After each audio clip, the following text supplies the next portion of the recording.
1947 में जब अपना देश आज़ाद हुआ था तो बताया जाता है कि भारत में लगभग 3.5 करोड़ मुसलमान थे 1947 में। 3.5 करोड़। और वर्तमान में 2024 की अगर हम बात करें तो भारत में लगभग 20 करोड़ मुसलमान हैं। 1947 में जब भारत आज़ाद हुआ तो उस समय भारत में आप ये समझिए कि 10 करोड़ मुसलमान थे। और 10 करोड़ मुसलमान में कुछ इधर चले गए और कुछ इधर चले गए। और इधर उधर जो गए थे ये तो उस समय था पश्चिमी पाकिस्तान और ये था पूर्वी पाकिस्तान। तो लगभग 10 करोड़ में आप ये समझिए कि 6.5 करोड़ मुसलमान पूर्वी पाकिस्तान और पश्चिमी पाकिस्तान गए थे। बाकी 3.5 करोड़ जो मुसलमान बचे वो भारत में।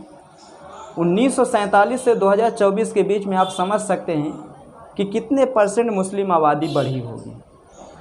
20 करोड़ आज वर्तमान में मुसलमान भारत के अंदर है, जिसमें से सबसे ज़्यादा मुसलमान अगर किसी राज्य में है तो अपना उत्तर प्रदेश है।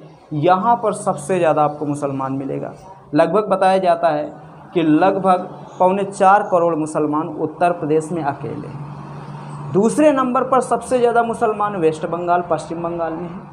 और पश्चिम बंगाल में ये भी बताया जाता है कि यहाँ पर जो मुसलमान हैं आप ये समझिए कि 40% तो यहाँ भारत के मूल निवासी हैं और 60% जो मुसलमान है कोई म्यांमार से भाग कर आया है, तो कोई बांग्लादेश से आया है, तो कोई पाकिस्तान से आया है।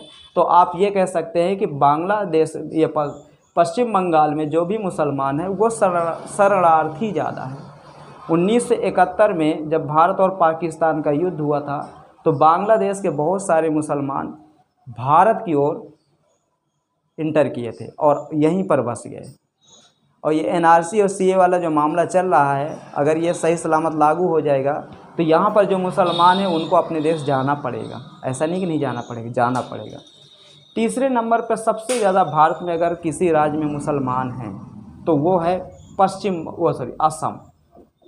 असम में अभी हाल ही में जनगणना हुई है और बताया जाता है कि असम में जब आज़ादी के समय 1947 में असम में जो मुसलमान थे वो 14% थे और वर्तमान में इसी असम में 40% मुसलमान हो गए। तो कहीं ना कहीं देखा जाए पूरे भारत में सबसे ज़्यादा अगर किसी राज्य में मुस्लिम आबादी तेज़ी से बढ़ रही है तो असम है। सबसे ज़्यादा तेज़ी से मुस्लिम आबादी बढ़ रही है असम में इस समय। और पूरे भारत में सबसे ज़्यादा अगर किसी राज्य में शरणार्थी हैं मुस्लिम तो असम में हैं, आप ये समझिए।